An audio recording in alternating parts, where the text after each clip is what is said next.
Сәлем достар. Мен бүгін сіздерге 8 сынып Қазақстан тарихынан 18 ғасырдағы Қазақстанның мәдениеті 3 бөлімге келіп жеттім. Бұдан кейін де видео салу үшін сіздер менің каналыма тіркеліп, маған мотивация беріп қойыңыздар. Қазақша контентті қолдап отырайық. Лайк басып, комментарий жазуды ұмытпаңыздар. 3 бөлім 18 ғасырдағы Қазақстанның мәдениеті. Тақырып 18 ғасырдағы халық ауыз әдебиеті. Халық ауыз әдебиеті тарихи дереккөз болып табылады.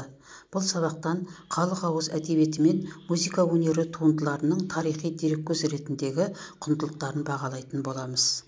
18 ғасырда қазақ әдебиеті тарихында халықтың ауыз әдебиеті, жыраулық дәстүрі, музыка өнерін дамытуда көрнекті ақындар мен жыраулар ерекше орын алды. Бұл ақын-жыраулардың басты тақырыптары қазақ халқының жоңғар басқыншыларына қарсы ерлік күресін дәріптеу, екінші Ресей үкіметінің отаршылдық саясатына қарсы қазақ халқының ұлт азаттық күресін жырлау болды. Осындай атақты жыраулардың бірі Ақтамберді Сарыұлы.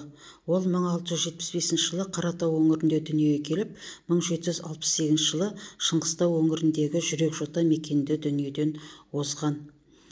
Ақтамберді Сарыұлы бұл ес білгеннен бастап 70 жыл бойы ат үстінен түспей, елі мен жерін қорғаған қас батыр, айтулы шешен, қабырғалы би, атақты жырау атанған. Ақтамберді өз шығармаларында халықты ерлікке, қаһармандыққа, батылдыққа үндеген. 18 ғасырда қазақтардың арасында атақ даңқы кеңінен таралған жырау Бұқар жырау болды. Бұқар жырау 1693 жылы Баянауыл өңіріндегі Далба тауының етегінде дүниеге келіп, 1787 жылы сонда дүниеден озған. Халық Бұқар жырауды Көмекей әулие деп атаған. Себебі сөйлегенде көмекейі бүлкілдеп, түйдек-түйдек жырмен сөйлейтін болған. Сондай-ақ Бұқар жырау Абылай ханның данагөй билерінің бірі болды. Оның ең жақын көмекшісі және сенімді серігі болған.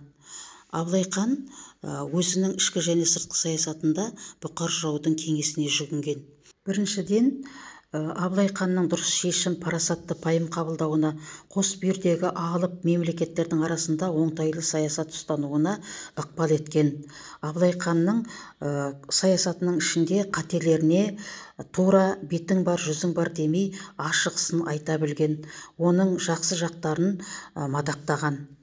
Екіншіден, Бұқар жыраудың болашақты болжай білетін көріпкелдік дарында болған. Абылай хан оған түстерін жорытатын болған. Оның жорыған түстері дәлме-дәл келетін болған. Сондай-ақ Үмбетейдің, Тәтіқара, Шал, Көтеш жыраулардың жырлары да халық арасында кеңінен таралды. Бұлардың жырлары ауыздан ауызға, ұрпақтан ұрпаққа жеткізіліп, осы күнге дейін жетті. Тек қана 19-20 ғасырларда ғана баспа бетінде жарық көрді. 18 ғасырда халық ауыз әдебиетінде ақын жыраулардың шығармашылығымен қатар тарихи әңгімелер деген жанрда күшті дамыды. Бұл әңгімелерде қазақ халқының тарихы қамтылды.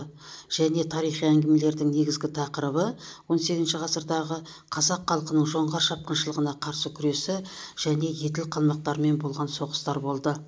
Тарихи әңгімелерді көпшілік жиындарда, тойларда, астарда қызыл тілге шешендер және билер айтқан. Мысалы, Төле би, Қазбек би, Әйтеке би айтыпты деген әңгімелер, нақыл сөздер біздің заманымызға дейін жеткен.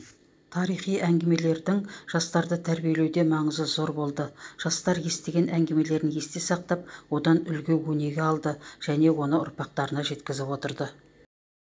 18 ғасырда әрбір қазақ өзінің шыққан тегін генеалогиясын білу міндетті болған. Бұл шежіре деп аталынған. Тегін білмеген тексіз саналған.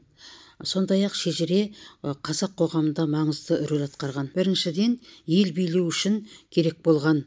Қазақ қоғамында ел билеушілер бұл Шыңғыс ханның тұқымдарынан, ұрпақтарынан сайланатын болған. Сондықтан сұлтандар өздерінің шығу тегін жазбаша түрде қалдыратын болған. Екіншіден, ата тарихымызды кезең-кезеңімен есте сақтау үшін көмектесті. Әрбір қазақ қоғамында әрбір отбасы өзінің жеті атасын біліп, оның тарихи дәстүрлерін, ерліктерін ата-бабаларының өзінің ұрпақтарына жеткізіп отырды. Үшіншіден, шежіре қоғамды әлеуметтік жағынан реттеп отыру үшін керек болды. Мысалы, отбасылық неке қатынастарында қазақта жеті атаға дейін қыз алып, қыз беріспеу заңдастырылды. Үшіншіден, шежіре қоғамды әлеуметтік реттеп отыру міндетін де атқарды. Мысалы, отбасылық неке қатынастарында қазақтар жеті атасына дейін бір-бірінен қыз алып, қыз беріспейтін болды. Бұл қан тазалығы үшін қажет болды. Және мал жайылымдарында бөлу мәселелерінде қадағаланды. Мысалы, әрбір ру тайпалардың өзінің ата-бабаларынан келе жатырған мал жайылымдары болды. Ол үшін ешкім таласқа түспейтін болды. 18 ғасырда қазақтардың рухани өмірінде музыка өнері үлкен рөл атқарды. Музыкалық шығармалардың негізгі түрлері ән менен күй болды. Сол кезеңде қазақтарда 20-дан астам музыкалық аспаптар болды. Мысалы, домбыра, сыбызғы, дауылпаз, қобыз, шертер, жетіген, шаңқобыз, сазсырнай, даңғыра тағы басқа аспаптар еді. Қазақтардың барлық тойлары, мереке думандары әнмен күйсіз өткізілмейтін болды. Суырып салма талантты ақындарды анықтау үшін айтыс өткізілетін. Айтыскерлер олар қоғамдағы жақсы жақтарды мадақтауменен бірге кемшілік тұстарды қатты сынайтын болған. Қыз ұзату, келін түсіру тойларында тойбастар ән айтылатын болған, жар айтылатын болған. Ал ұзатылып бара жатқан қыз өзінің ата-анасы мен жақындарыменен қоштасу үшін сыңсу айтатын болған. Келін болып түскен қызға беташар жасайтын болған, ал қайтыс болған адамға жоқтау сияқты ерекше азалы ән орындалатын. Қозы көрпеш баян сұлу, қыз жібек, қобыланды батыр сияқты жыр дастандар, сондай-ақ ақсақ құлан, жошы хан сияқты керемет күйлер біздің осы заманға әнші жыршылардың ауыздан ауызға таратуы арқылы жетті. Бірінші тапсырманы орындаңыздар. Екі өлең шумақтарымен танысып, талдау жасаңдар. Бұнда үмбетей жырау менен бұқар жыраудың екі шумақ өлеңі берілген. Және төменде сұрақтары бар, сұрақтарға талдау жасаймыз. Достар, мен сабағымды аяқтадым, сондықтан сіздер маған мотивация беріп, каналыма тіркеліп, лайк басып, комментарий жаза отырыңыздар. Сау болыңыздар.